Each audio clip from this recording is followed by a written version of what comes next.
अरहंत सुरी उपाध्याय साधु सभु अतिथि प्रकाशी मांगे नित्य तिनको स्वरूप जाने राधे से करे जो भक्ति काय को न माने हर धन से नहीं सदा जिसा आगे भाई करे कोई बारे बारे वंदना हमारी है मंगल कल्याण सुख ऐसो अभिशाप तुम मेरी ऐसी दशा जैसी तुम धारी है ओ मेरी ऐसी दशा जैसी तुम धारी है मंगलमय मंगल करण नीत नाद विज्ञान नमो पारिजाते भय अरहंताति महान करि मंगल करि हो रथ करने को जाते मिले समाज तब पावे निज पद राम इस भक्त रूपा मूलेख जान हो त्याग ताको करि निर्मूल करिए मोक्ष करिए मोक्ष बहुत बढ़िया।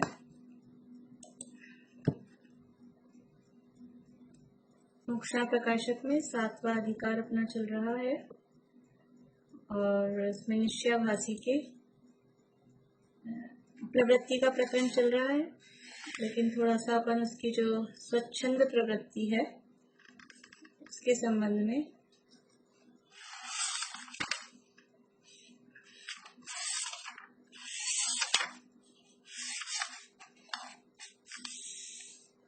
निश्चयाभासी द्रव्यादि के और गुणस्थान आदि के विचार को विकल्प ठहराता है, तो उसकी मान्यता गलत क्यों है या इसकी मान्यता का खंडन किस प्रकार किया है। सुनीता आंटी।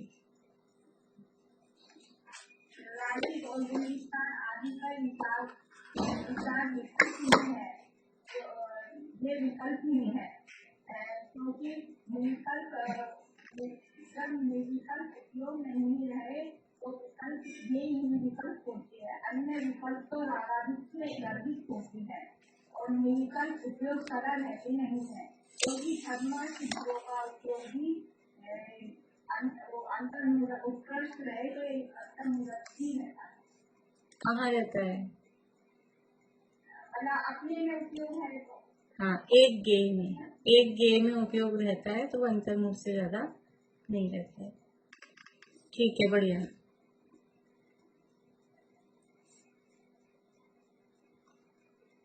शास्त्रों में ऐसा उपदेश है कि प्रयोजनभूत थोड़ा ही जानना चाहिए, बहुत सारा नहीं जानना चाहिए, इसलिए हम बहुत ज्यादा विकल्प क्यों करें, हम क्यों इतनी इधर उधर की बातें जानें। बोलो पारो।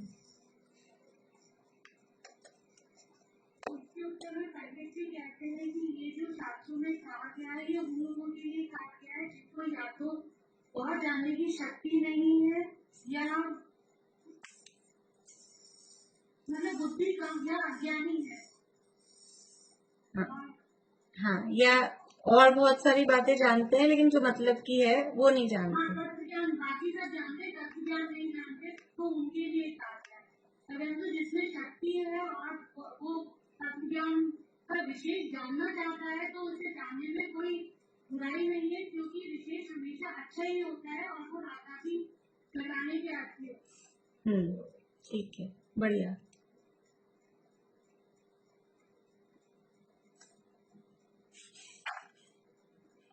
वो ऐसा कहे कि मैं तो बस आत्मा के स्वरूप का ही विचार अलग अलग तरह से करूंगा, तरह तरह से, कि द्रव्य का गुणस्थान आदि का विचार क्यों करूं, बस आत्मा को ही जानूंगा और अलग अलग तरह से वही करूंगा। आपने कहा ना वे विकल्प तो आएंगे, तो ठीक है, मैं आत्मा के स्वरूप का ही चिंतन अनेक अनेक प्रकार से करूंगा। तो इसके लिए क्या तर्क दिया, बोलो कितनी। उसके लिए तर्क दिया है कि सामान्य यदि चिंतन किया जाए तो उसमें तो बहुत प्रकार बनते नहीं है आत्मा के चिंतन में, और विशेष प्रकार से किया जाए तो फिर ये विकल्प होंगे, द्रव्य गुण पर्याय गुण स्थान होंगे, तो ये संभव नहीं है। और आएगा इसमें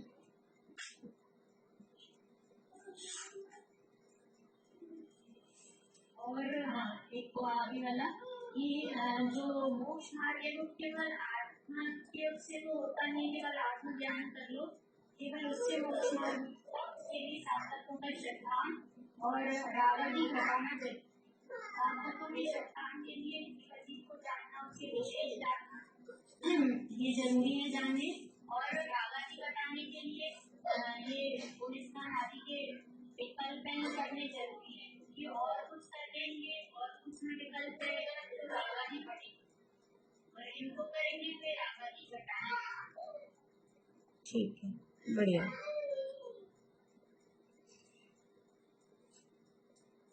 ठीक है, आपने कहा कि राग आदि जो मिटाने के कारण है, उसमें क्रम भी बताया है बाद में कि पहले उसमें उपयोग लगाना, राग आदि को दूर करना, जो राग आदि बढ़ाने के कारण है उनको दूर करना। तो आपने कह दिया कि राग आदि जिसमें घटे वो काम करना, तो हम वो विचार करेंगे। लेकिन ये जीवों की गति आदि जानने में, तीन लोक की रचना जानने में, ये प्रमाण कर्मों के बारे में जानने में, इसमें इससे क्या मतलब है, इससे क्या राग आदि कम होते हैं? कर्मों के बंध जान रहे हैं, उदय जान रहे हैं, सत्ता जान रहे हैं, दुनिया भर की बातें जान रहे हैं, उससे क्या प्रयोजन है? बोलिए निशान की।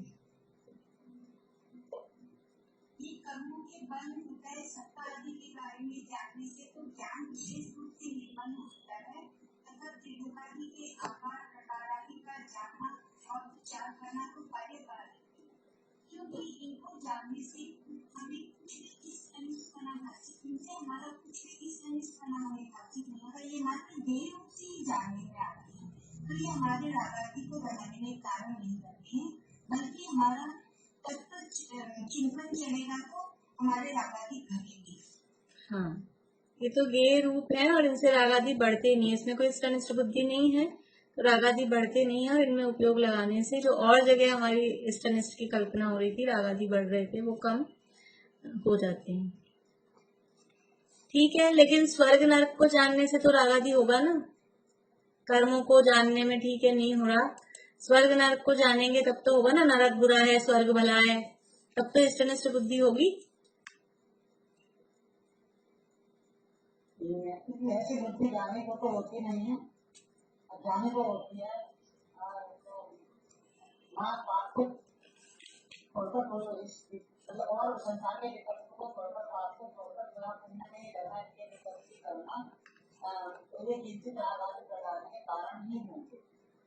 ठीक है, बढ़िया।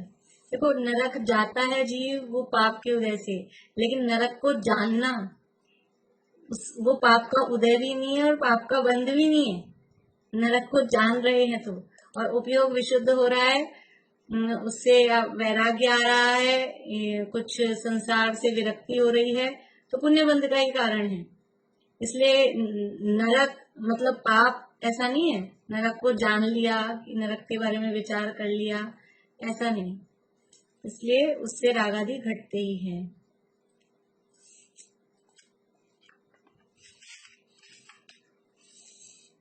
तपश्चरण को वृथा क्लेश ठहराता है, ये मान्यता, यानी तपश्चरण करना क्यों उपयुक्त है, क्यों सही है, बताइए।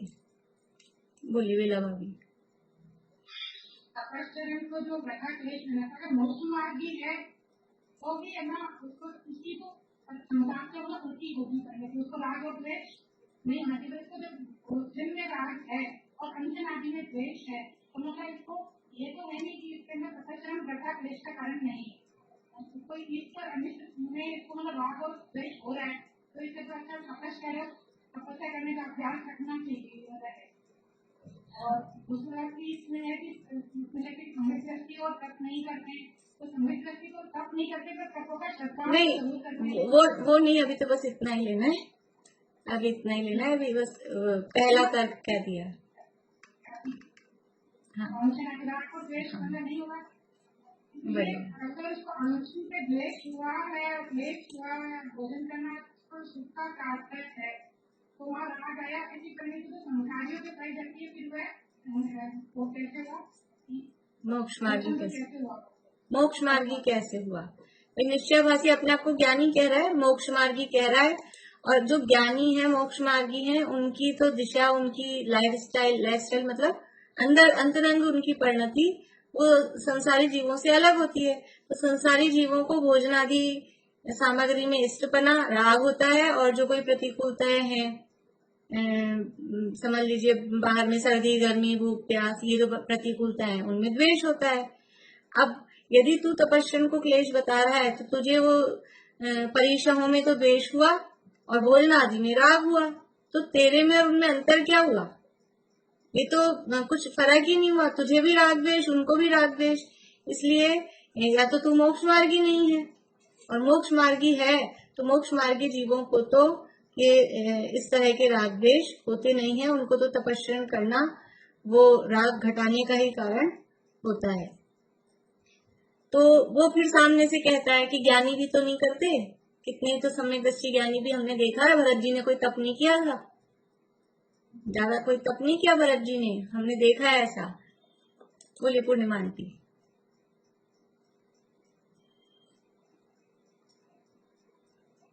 इतने ही ज्ञानी तप नहीं कर, आवाज आ रही? आ रही है। इतने ही समय व्यक्ति तपस्या नहीं करते तो किसी कारण विशेष से तप नहीं करते, हमें तो तप को कष्ट ही मानते हैं। ऐसा नहीं है कि तप को कष्ट नहीं मानते, और तप को आगे बढ़ने की कोशिश करते रहते हैं हमेशा। भले ही वो किसी कारण से तप नहीं करते दिखाई दे रहे हैं, लेकिन उनके श्रद्धान में तो तप भला ही है। शास्त्रों में ऐसा कहा है कि कितना ही तप करो, अज्ञानी कोटि जन्म तप तपे, वो अज्ञानी करोड़ों वर्षों को तक तप करके जितने कर्म नष्ट करता है, ज्ञानी उनको श्वास मात्र में खिला देता है। तो फिर क्या मतलब है ऐसे तप से? इसलिए शास्त्रों में ही ऐसा कहा है, इसलिए हम तप नहीं करेंगे, वो फालतू का क्लेश करना है। बोली भारती आंटी, आप बोल रहे? नहीं, ठीक है, ठीक है।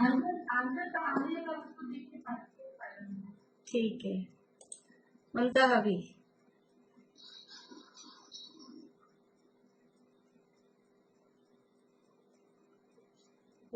बोल सकती हूँ, बिना देखे नहीं बोल सकती। चलिए तो रुकिए, बोली ज्योति जी।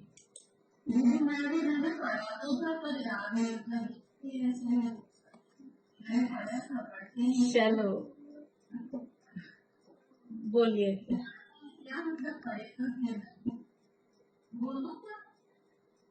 चलिए रुकिए, पारुल से सुनते हैं। बोलो पारुल। उन लोगों के लिए कहा गया है जो तत्व ज्ञान के बिना सिर्फ तपस्या और तप को ही मोक्ष मार्ग समझते हैं, परंतु जो तत्व ज्ञान के साथ तप को अंगीकार करते हैं, उनके लिए ऐसा नहीं कहा गया, वो मोक्ष मार्ग ही है, मोक्ष प्राप्ति का ही साधन है। इसीलिए राशि की भी तप, मतलब वो लोग भी तप जैसा। बढ़िया, बहुत अच्छा। जो कोरा तप ही तप करते हैं, ज्ञान जिनको है ही नहीं, उनके लिए ऐसा कहा है। बाकी ऊपर ही कहा था सम्यकदर्शी ज्ञानी श्रद्धान में उसको भला ही मानते हैं, तप चाहे वो तप की इच्छा करते हैं, तप चाहे सुरराय देवता भी उसकी इच्छा करते हैं। और जितने भी सम्यकदर्शी ज्ञानी जीव होते हैं वो कोई तप से परान्मुख नहीं होते हैं। चलिए आगे तो व्रतादि वाला है, अब कल बाद में देखेंगे। कल व्रतादि में को बंधन में पढ़ना मानता है और पूजनादि कार्य, 2 पॉइंट कल देखेंगे। ठीक है,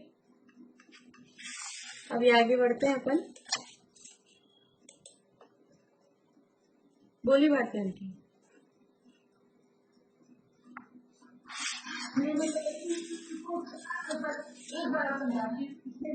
ये गंभीर दृष्टि जीवों की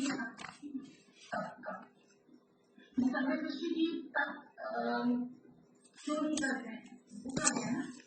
हाँ, नहीं इसमें ऐसे वो तो पहले था कि समय दृष्टि भी कुछ नहीं करते दिखाई देते हैं, तो वो किसी कारण विशेष से नहीं करते हैं कि नहीं हो पाया, बाकी वो करना ही चाहते हैं, ऐसा नहीं है। जैसे भावना है, 16 कारण भावनाओं में शक्ति तप तप की वो भावना भाता है, तो वो भावना भाता है तो करेगा क्यों नहीं, मौका मिले तो करता भी है। कभी शक्ति की कमी के कारण नहीं कर पाता है, वो एक अलग बात है, लेकिन वो तप करने को बिना बात का कष्ट पाना ऐसा नहीं मानता। पर ये तो तप करने को ऐसा मान रहा है कि व्यर्थ में हम कष्ट पा रहे हैं। और फिर यहाँ जो तर्क दिया कि शास्त्रों में कहा है तप करने से कुछ नहीं होता, ज्ञान करो, ज्ञान से सिद्धि है, तो वो जिनके लिए कहा है वो केवल तप ही तप करते हैं, उनको कहा है। एकांत से बस तप से ही हम पार हो जाएंगे, तो उनको कहा है कि जो तप कर रहे हो ज्ञान पूर्वक करो, ऐसा उनके लिए कहा है, वरना तप का निषेध नहीं किया है। लेकिन मोक्ष मार्ग के लिए तप का तो करना ही पड़ेगा, मतलब तप बिना तो मोक्ष मार्ग में। देखिए बहिरंग तप तो वैसे अनिवार्य नहीं है, लेकिन अंतरंग तप तो होता ही है, इच्छा निरोध रूपी तप वो होता ही है। बाहर मेंशन नहीं करता हुआ दिखे, बाहरी तप हो ना हो वो कोई जरूरी नहीं है। जैसे भरत चक्रवर्ती के बाहरी कोई तप नहीं दिखाई दिए, दीक्षा ली अंतर्मुख में तो केवल ज्ञान हो गया, लेकिन अंदर अंतरंग तप तो होता ही होता है।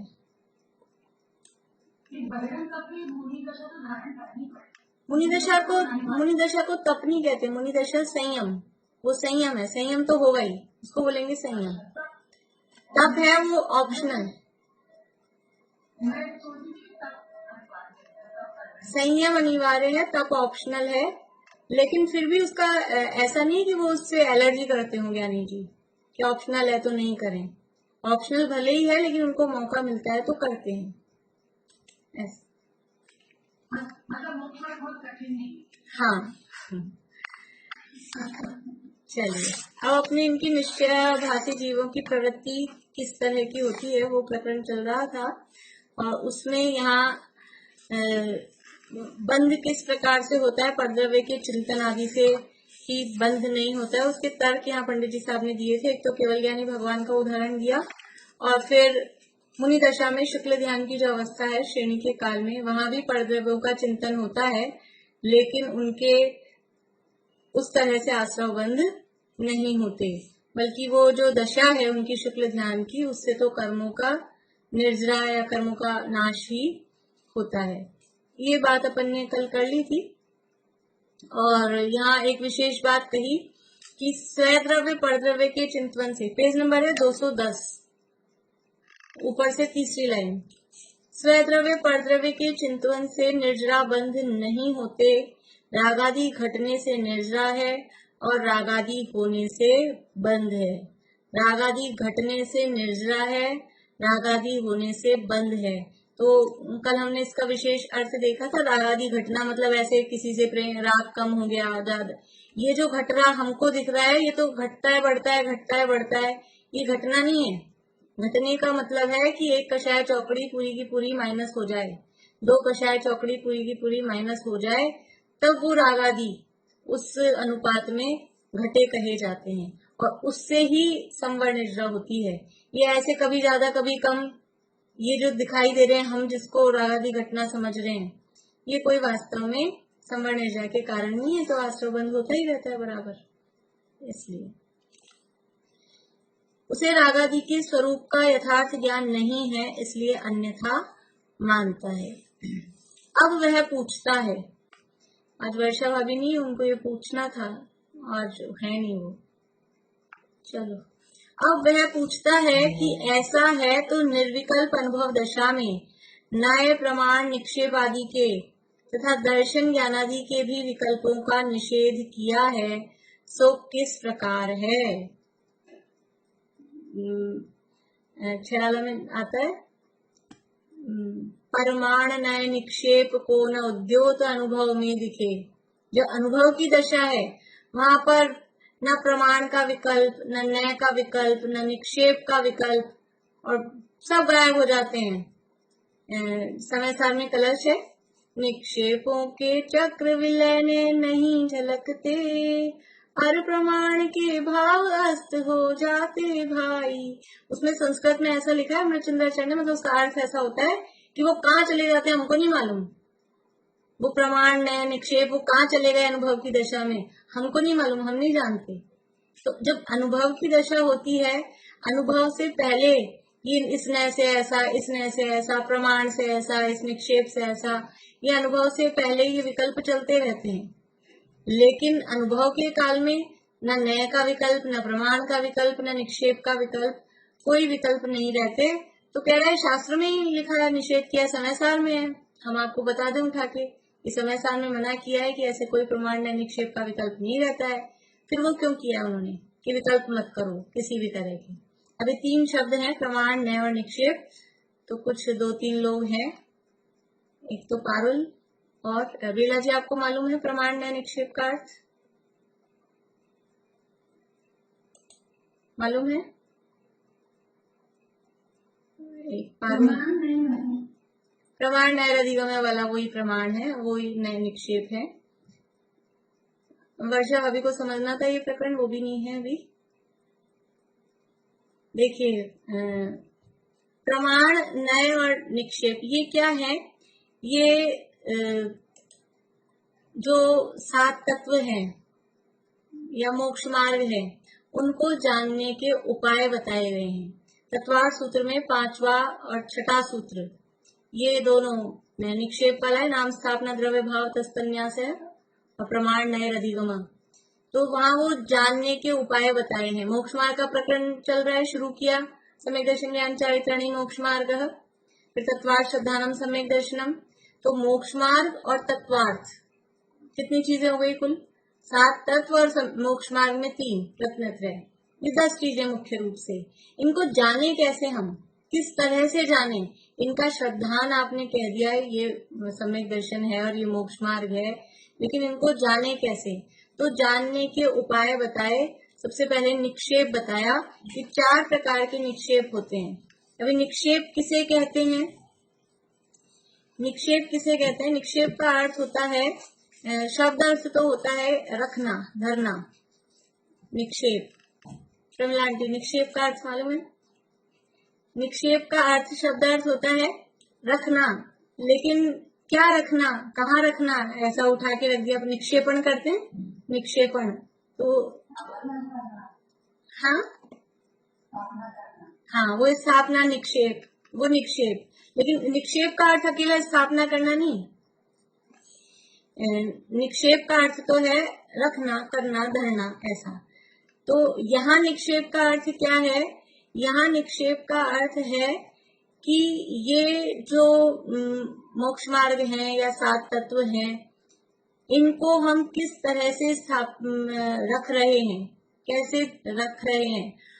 यानी कि नाम से, स्थापना से, द्रव्य से और भाव से।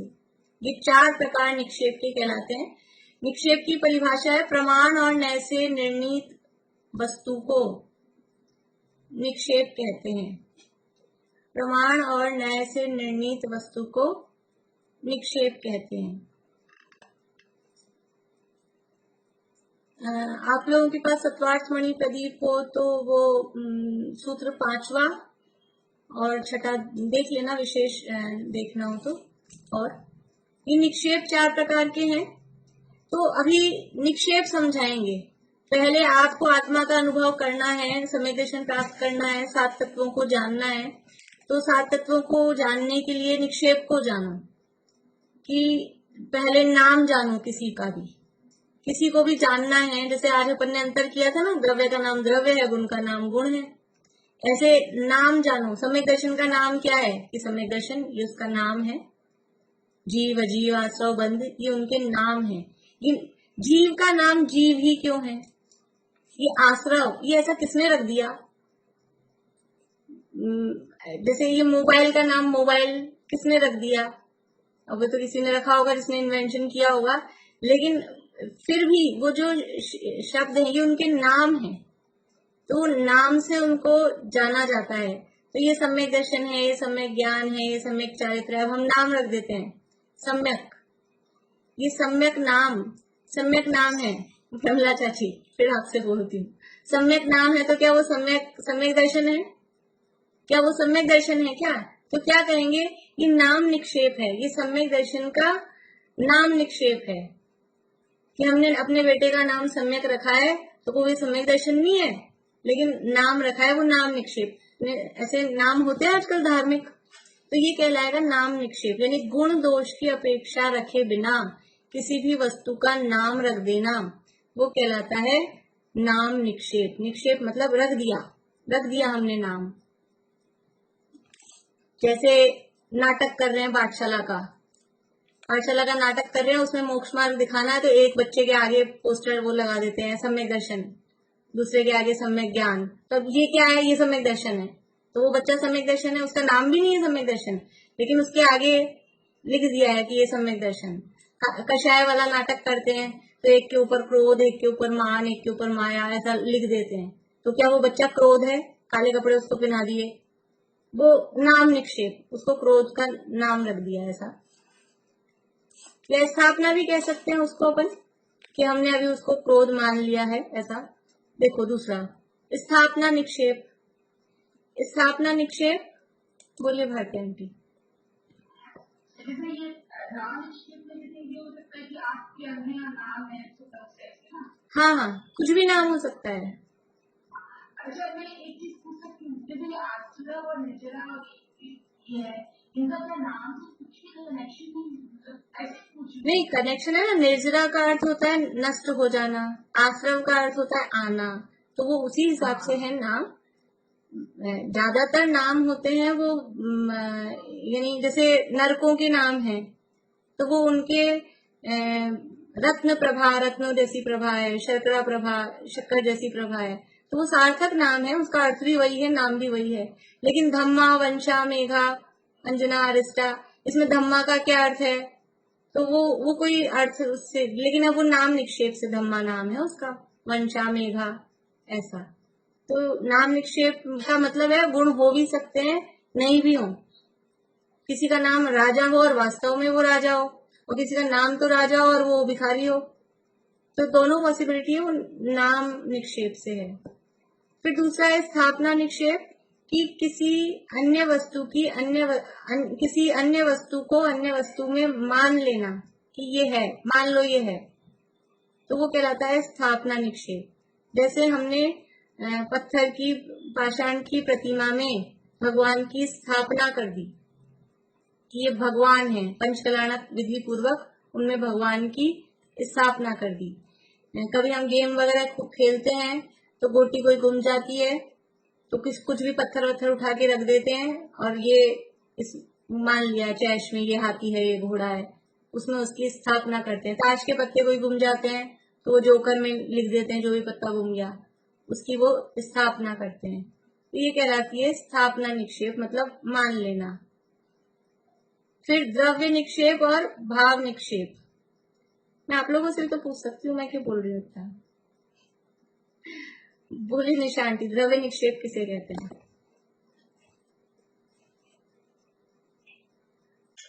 अतीत और भावी पर्याय को वर्तमान पर्याय में आवंटित करना। हाँ, द्रव्य निक्षेप, बढ़िया। भूतकालीन या आगामी पर्यायों के आधार पर वर्तमान में कहना, जैसे कि कोई पहले समझ लीजिए प्रिंसिपल थे, अब रिटायर हो गए, फिर अभी भी उनको क्या कहते हैं, प्रिंसिपल साहब। या कोई बच्चे ने अभी पढ़ रहा है, 12th में ही है और उसने सोच लिया है कि मैं मेडिकल लाइन में जाऊंगा, तो उसको अभी तो पढ़ रहा है, अभी तो लिया भी नहीं एडमिशन, लेकिन उसने सोच लिया है कि मैं मेडिकल लाइन में जाऊंगा, तो हम क्या कहेंगे, और डॉक्टर साहब। कोई बच्चे कहते हैं बचपन से मैं साइंटिस्ट बनूंगा, तो अपन उसको क्या कहते हैं, और साइंटिस्ट, ऐसे करके कहते हैं। जो भी वो कहता है कि मैं ये बनूंगा, तो ये भविष्य की पर्याय के आधार पर अभी कहना या भूतकाल की पर्याय के आधार पर अभी कहना, वो कहलाता है द्रव्य निक्षेप। वर्तमान में वैसा नहीं है, वो पहले था या आगे होगा। जैसे कि सेठ के पुत्र को सेठ साहब कहना, जैसे कि राजा श्रेणिक को समझ लीजिए वो जो जीव है ना राजा श्रेणिक वाला, उनको हम क्या कह रहे हैं अभी, राजा श्रेणिक नरक में है। राजा श्रेणिक नरक में है कि नारकी नरक में है? लेकिन राजा श्रेणिक उनकी भूतकालीन पर्याय थी, हम कह रहे हैं राजा श्रेणिक नरक में है। और राजा श्रेणिक पहले तीर्थंकर होंगे, और पहला तीर्थंकर राजा श्रेणिक होगा कि वो महापद्म पद्मनाभ नाम का जो मनुष्य होगा वो होगा। तो भविष्य की पर्याय के आधार पर अभी कह रहे हैं कि भूत की पर्याय के आधार पर अभी कह रहे हैं। कोई भी उनको नारकी नहीं कहता, कोई भी नारकी नहीं कहता कि वो नारकी, वर्तमान की पर्याय देखते ही नहीं है। तो ये कहलाता है द्रव्य निक्षेप। और फिर चौथा भाव निक्षेप। बोलिए सुनीता आंटी।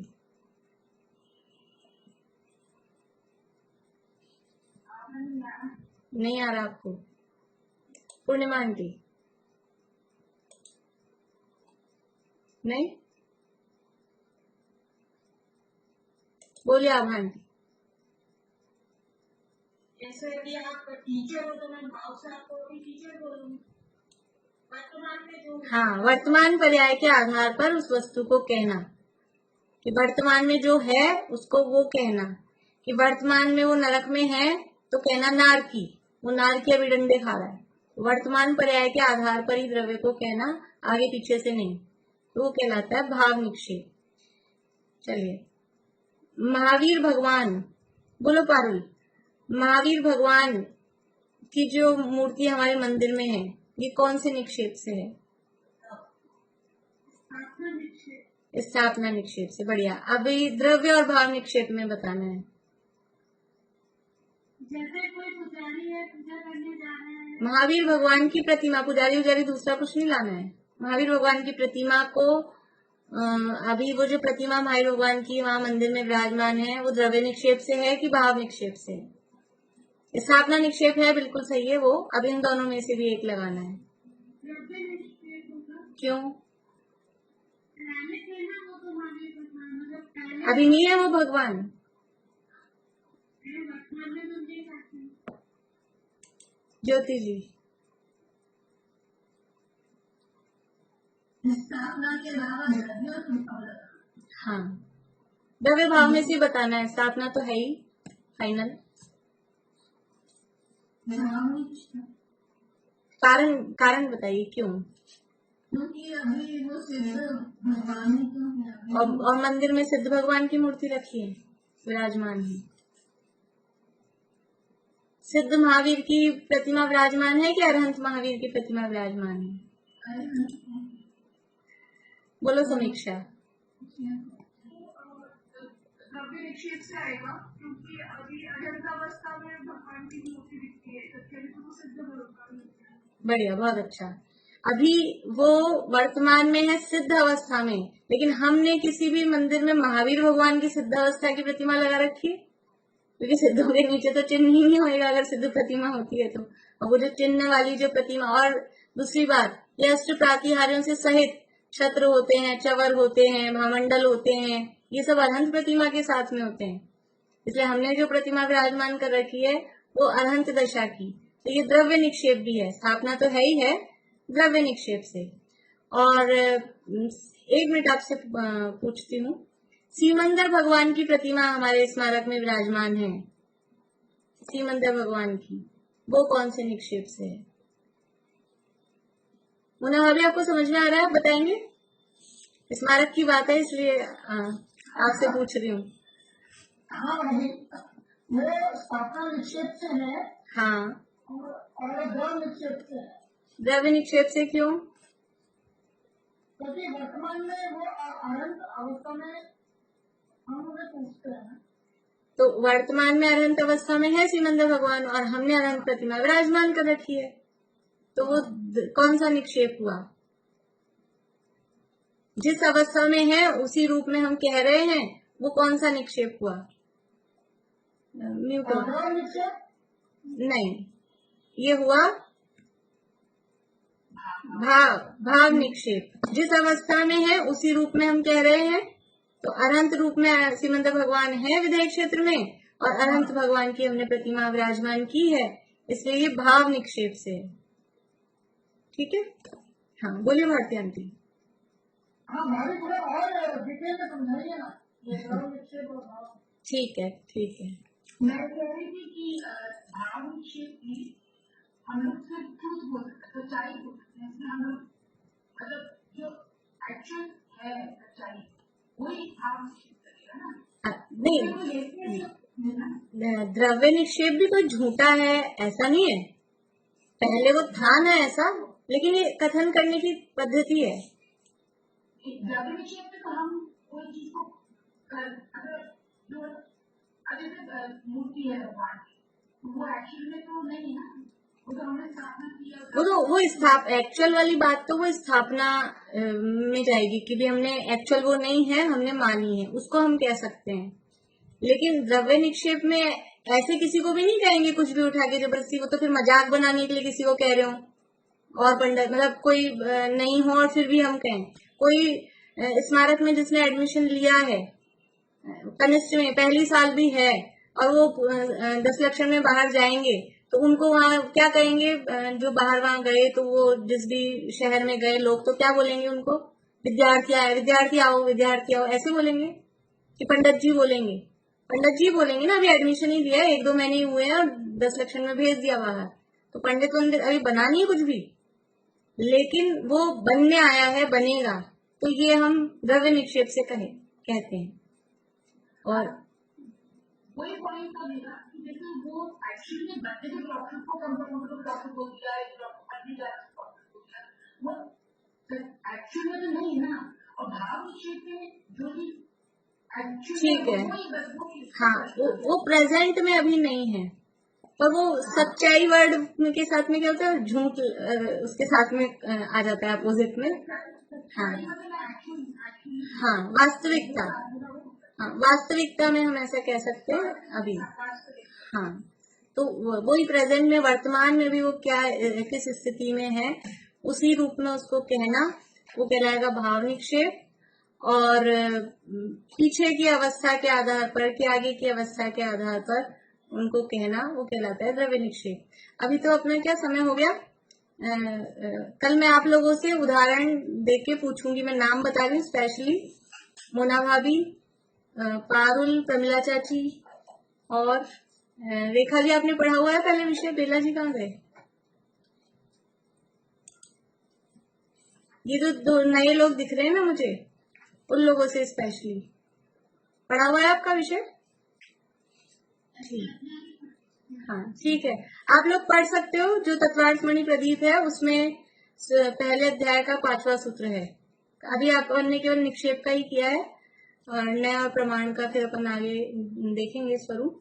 ये 4 बहुत मजा आता है इसमें, लगाते रहना दिन भर बैठ के कल, जो चीज देखो वो द्रव्य से, भाव से, नाम से है कि स्थापना से, किसी भी चीज को हम देख रहे हैं, कह रहे हैं, तो वो नाम से। हमने मोबाइल को मोबाइल बोला तो ये नाम निक्षेप है, इसका नाम मोबाइल है। पेन को पेन बोला, ये नाम निक्षेप है, इसका नाम पेन है। लेकिन हम अभी मैं उठाऊं तो ये पेंसिल और आपको दिखाने के लिए बोल दूं, मान लो ये सुमेरु पर्वत है, ये सुमेरु पर्वत खड़ा है और ये सूरज चांद ऐसे घूम रहे हैं, तो अब ये क्या किया अपन ने, क्या किया, स्थापना, ठीक है ना। तो ऐसे ये इस तरह से, चलिए अब यही पूरा करते हैं, फिर और एक्सरसाइज करेंगे तभी समझ में आएगा। 1-2 उदाहरण आप खोज के लाना कि ये सही है क्या हमारा, ठीक है ना पारुल? हाँ अभी जैसे भारतीय आंटी ने बोला कि जो वर्तमान में उसके हिसाब से लगो, पर अब जैसे कोई लेडी है, टीचर है, वो स्कूल में पढ़ा रही है पर उस क्लास में बच्चा भी बैठा है, यदि वो उसको माँ बोल रहा है तो कौन सा निक्षेप करेगा? देखो वो एक्चुअल में वो दूसरे न्याय के अंतर्गत जाएगा। यहाँ तो माँ बोल रहा है, यहाँ ऐसे नहीं देखते हैं कि वो पढ़ा रही है तब तो टीचर है और घर में चली जाएगी तो वो टीचर नहीं रहेगी, फिर माँ हो जाएगी। वो दूसरा है, वो नए में आएगा, एवं भूत नए में उसमें जाएगा। यहाँ तो वो जब तक स्कूल में जॉब कर रही है तब तक वो टीचर है, ऐसा इस तरह की वर्तमान पर है देखना है। और उस बच्चे के लिए तो माँ है, तो वो भाव निक्षेप से ही माँ बोल रहा है उसकी माँ है, तो अगर अपन निक्षेप लगाएंगे तो उसमें तो वो लगा सकते हैं इसे। चलिए जिनवाणी स्तुति किसने नहीं बोली अभी तक? बोलिए सुनीता आंटी। कल मंगलाचरण अनीता आंटी करेंगे, ठीक है? है ना?